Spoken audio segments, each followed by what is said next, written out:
Assalamualaikum warahmatullahi wabarakatuh. Salam sehat untuk semuanya. Semoga kita semua selalu dalam lindungan Allah Subhanahu wa Ta'ala. Pada kesempatan ini, saya akan menjelaskan mengenai ruang lingkup dari digital marketing. Yang akan kita bahas, yang pertama, awal era digital dalam pemasaran. Kemudian persamaan antara internet dan sejarah global dari revolusi komunikasi. Yang selanjutnya jumlah pengguna internet dan seberapa cepat pertumbuhannya. Dan bagaimana teknologi digital ini bisa mempengaruhi perilaku dari konsumen. Baik, yang pertama kita bahas mengenai sejarah perkembangan pemasaran. Jadi pemasaran itu sudah ada sejak dahulu kala. Jadi ketika orang ingin memperkenalkan ataupun menjual barang maupun jasanya, ini melalui sebuah iklan. Nah, seperti yang terjadi di daerah Mesir, ini ketika ingin membuat iklan, dia membuat poster dan juga pamflet dengan menggunakan papirus.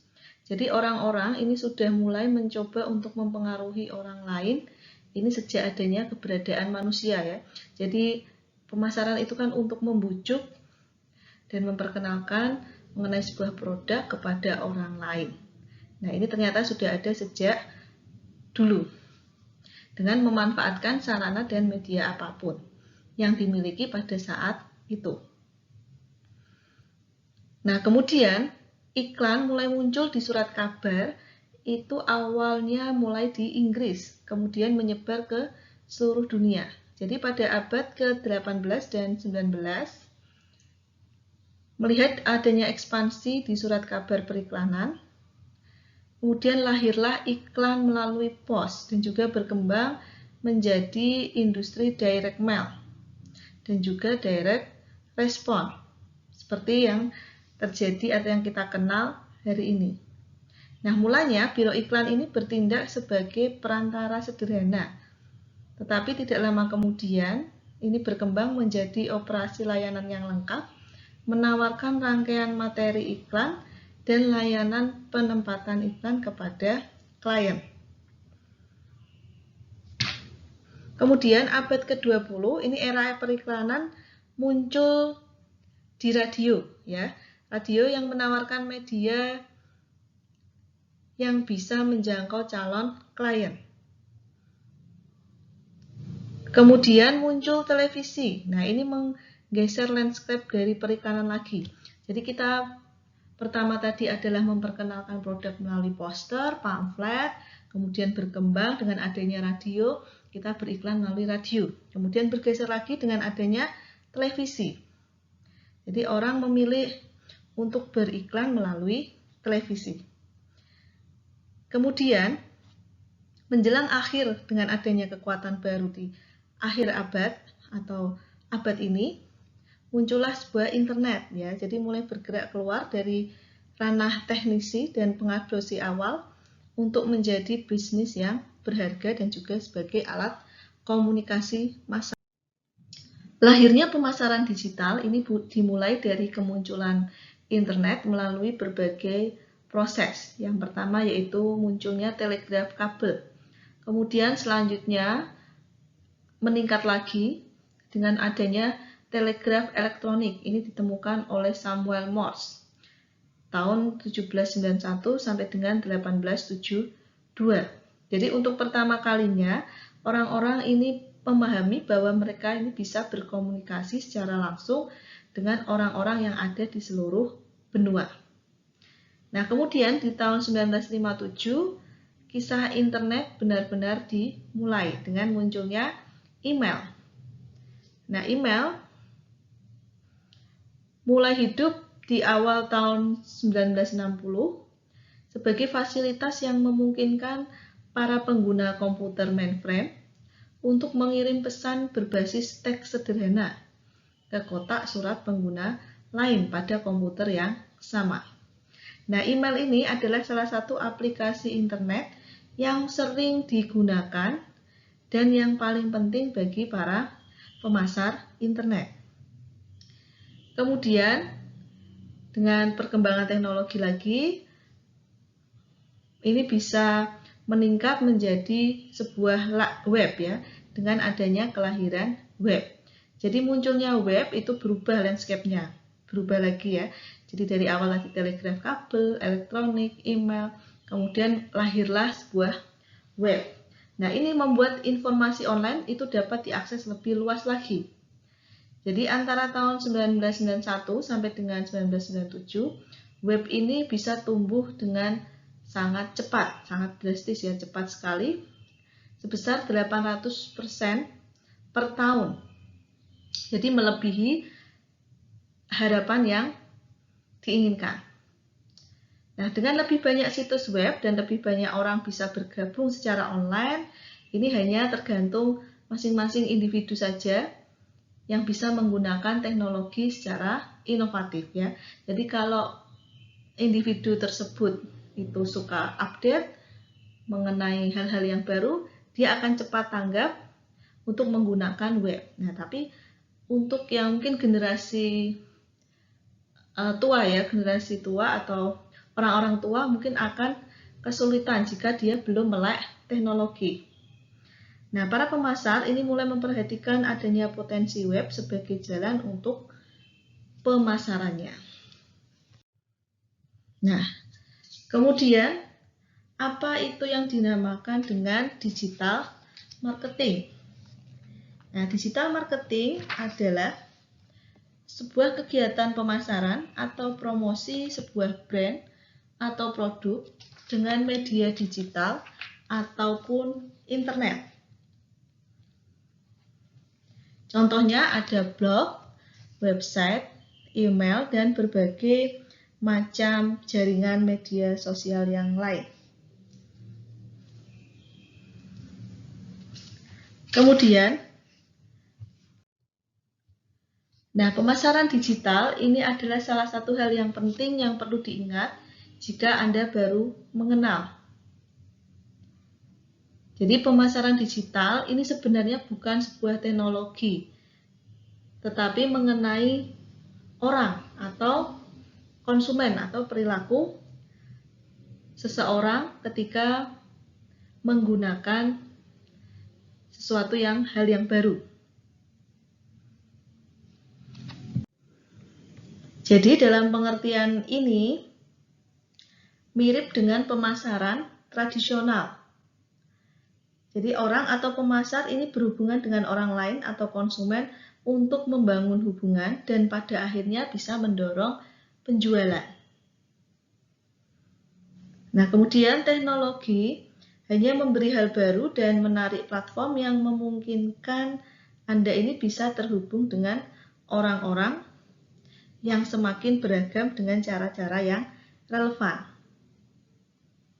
Nah, pemasaran digital itu bukan tentang memahami teknologi yang mendasari, tetapi mengenai atau memahami tentang orang. Jadi bagaimana mereka bisa menggunakan teknologi itu dan bagaimana bisa memanfaatkan untuk bisa terlibat secara lebih efektif.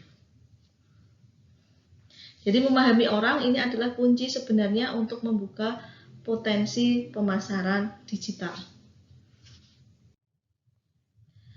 Nah, kemudian apa sih kelebihan dan kekurangan dengan adanya digital marketing? Kelebihannya, kecepatan penyebaran, kemudahan evaluasi, jangkauannya lebih luas, murah dan efektif, dan bisa membangun nama atau sebuah brand. Nah, ini sebagai contoh, misalkan kita memiliki toko online jual baju ya, anak-anak. Dengan adanya polesan digital marketing, pengunjung website kita ini adalah mayoritas ibu-ibu atau bapak-bapak yang sedang mencarikan baju untuk anaknya. Nah, berbeda ketika kita berjualan secara pasar konvensional. Jadi kita harus membuka kios atau ruko baju anak-anak di pasar atau mungkin di tempat-tempat yang strategis. Dan yang melihat produk kita ini belum tentu pengunjung yang sedang mencari baju anak-anak. karena bisa saja pengunjung pasar yang hanya mampir ke toko sembari menunggu misalkan pesanan bakso yang ada di sebelah toko kita. Nah, ini ya bedanya. Jadi kelebihannya tidak memerlukan tempat atau lapak karena bisa dilakukan di rumah. Kemudian tidak perlu menyewa kios yang harganya mungkin sampai 10 juta ke atas per tahun. Yang penting adalah cukup memiliki koneksi internet. Kemudian adanya kemauan untuk melakukan digital marketing dan juga tidak dibatasi oleh geografi.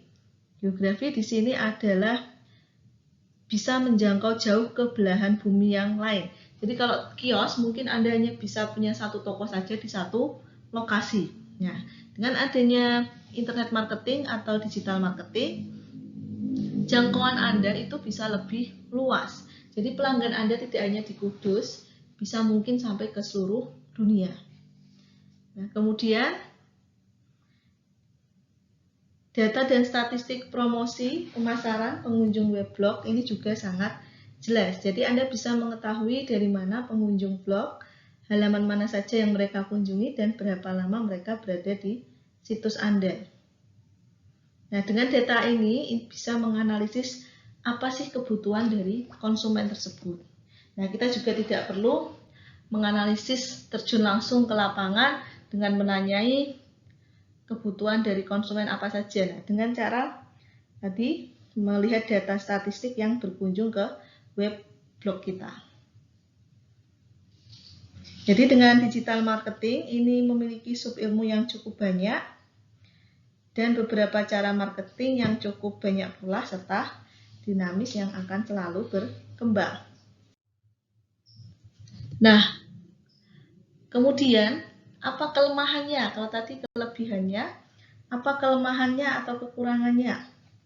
Nah, kekurangannya adalah berkurangnya kepercayaan konsumen akan produk kita karena usaha yang kita miliki hanyalah usaha rumahan ya, atau mungkin kos-kosan. Jadi tidak ada tokonya itu secara fisik tidak ada.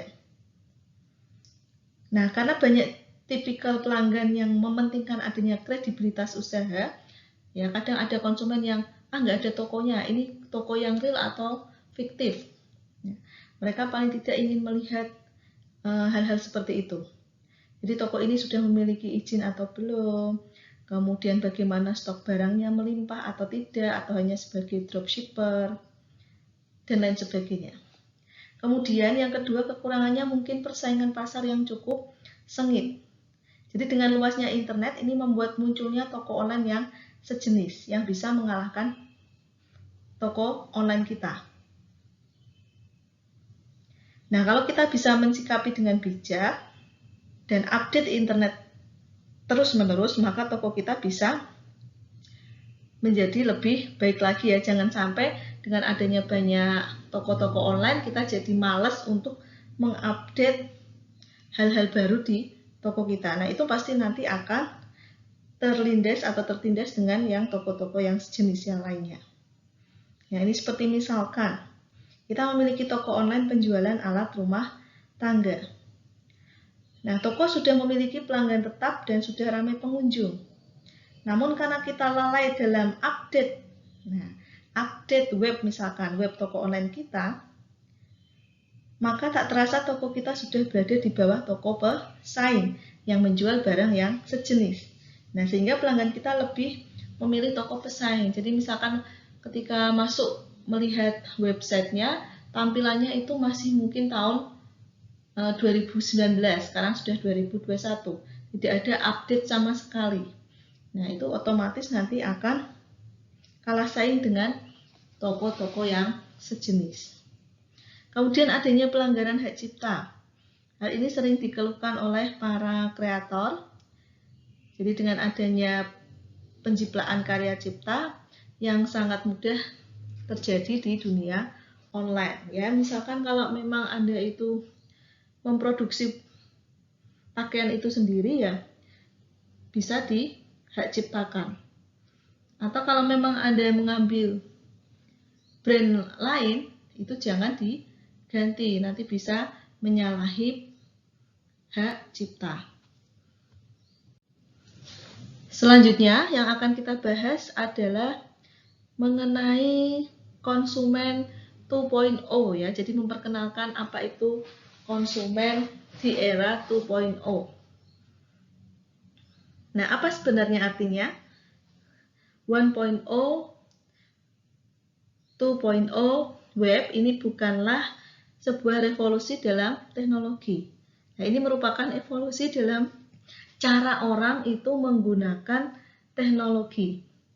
Jadi tentang memanfaatkan yang terdistribusi potensi kolaboratif internet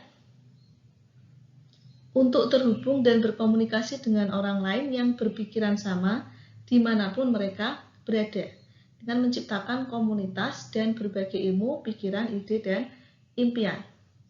Nah, jika Anda pernah berbagi foto di Flickr, atau membaca dan berkomentar di sebuah blog, atau mungkin mencari teman di Facebook atau MySpace, ataupun menonton klip video di YouTube, atau mungkin mencoba menemukan rumah Anda di Google Maps, atau melakukan koneksi video teman dengan Skype, ya, dan yang lain sebagainya. Nah, ini Anda ini disebut sebagai teknologi web 2.0. Jadi Anda adalah konsumen teknologi web 2.0. Nah, dahulu kala konsumen itu cukup senang ya, duduk di depan pasif, menerima apapun yang dijajarkan oleh para editor dan penjadwalan program penyiaran. Ya, jadi kalau dulu mungkin tayangan di televisi itu Anda cukup hanya menerima saja ya apa saja yang sudah disuguhkan ya oleh para editor dan pembuat jadwal program. Nah, kemudian dengan datangnya web, ini mengubah semua aturan ya. Jadi dengan web 2.0, broadband dan konten media yang kaya, konsumen saat ini itu memegang kendali penuh ya. Jadi tidak seperti sebelumnya. Mereka bisa memilih konten yang mereka inginkan kapanpun mereka mau, dengan cara yang mereka inginkan. Nah, mereka ini juga dapat membuat sendiri dan berbagi dengan teman-teman mereka secara gratis. Ya, jadi konsumen menjadi lebih terinformasi, lebih terhubung, dan lebih banyak lagi komunikatif dan terkendali dari sebelumnya. Karena tadi bisa membuat konten sendiri, dibagikan ke teman-teman mereka sendiri. Nah, mereka mendapat informasi yang lebih baik ini melalui peningkatan kemampuan untuk mengakses dan menyaring informasi kapan saja dan di mana saja.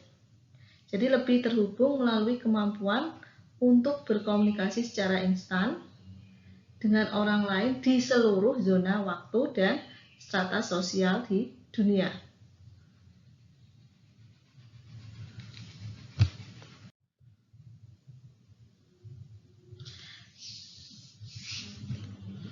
Nah, kemudian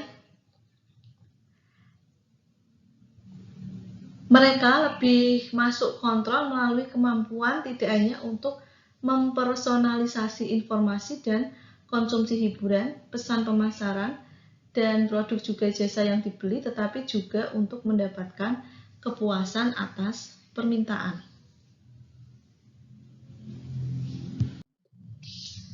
Kemudian menurut Jupiter dalam penelitiannya mengidentifikasi mengenai 7 cara di mana adopsi teknologi ini semakin luas bisa mempengaruhi perilaku konsumen. Yang pertama yaitu adanya interkonektivitas. Jadi teknologi digital jaringan ini memungkinkan konsumen untuk bisa terhubung satu sama lain dengan lebih mudah, baik melalui email, kemudian melalui IM atau instan perpesanan, jejaring sosial yang berbasis web seperti Facebook, MySpace, LinkedIn, dan lain sebagainya. Kemudian komunikasi ini bisa membuat konsumen berinteraksi dengan orang-orang yang berpikiran sama di seluruh dunia.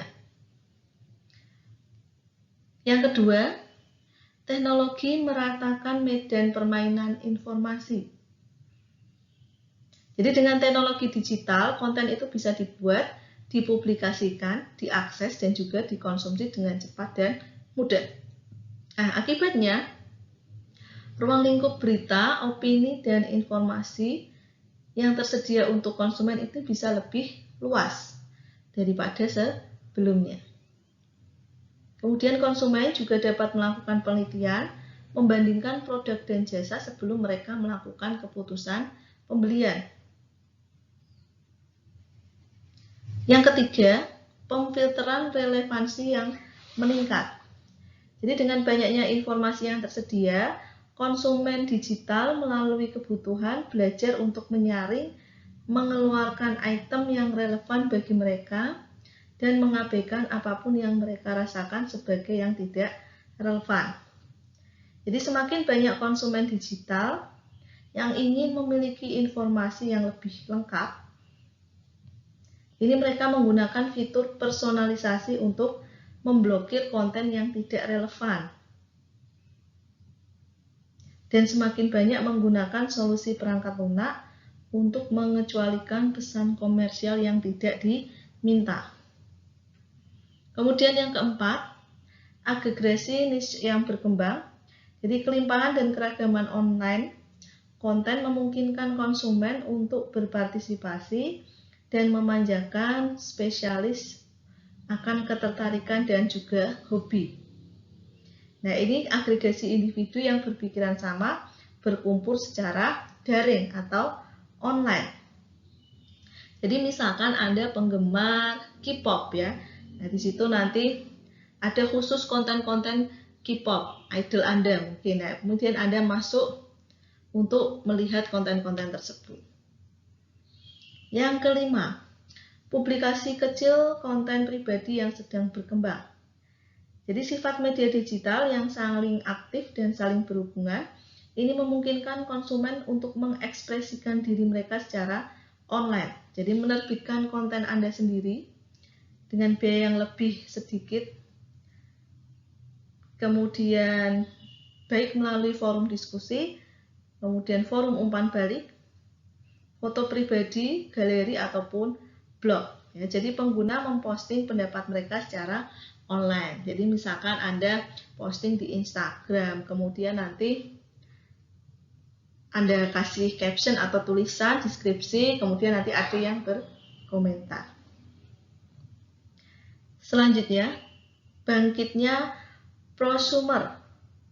Jadi konsumen online semakin banyak terlibat dalam penciptaan produk dan layanan yang mereka beli, pergeseran keseimbangan kekuasaan dari produsen ke konsumen. Dengan membiarkan produsen ini mengetahui apa yang mereka inginkan dengan jelas, individu ini lebih terlibat dalam menentukan, membuat, menyesuaikan produk yang sesuai dengan kebutuhan mereka, dan mampu untuk membentuk pengalaman dan komunikasi yang mereka terima dari produsen. Kemudian yang selanjutnya, sesuai permintaan, kapan saja, di mana saja. Jadi sebagai teknologi digital menjadi lebih ada di mana-mana dalam kehidupan setiap orang ya, yang sesuai percepatan proses bisnis, sehingga konsumen itu dapat memuaskan kebutuhan mereka lebih cepat, jadi lebih mudah dan dengan lebih sedikit hambatan. Nah, kemudian dalam ekonomi digital, masalah seperti waktu, geografi, lokasi, dan ruang toko fisik ini menjadi tidak relevan ya. Dengan adanya perkembangan internet, kita tidak perlu kapanpun, setiap saat kita bisa mengakses, mau jam 12 malam, jam 3 pagi, itu tidak masalah.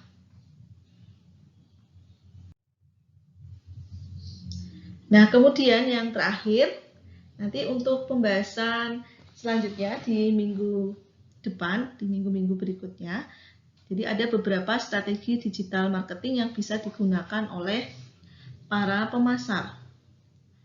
Yang pertama yaitu adanya search engine optimization.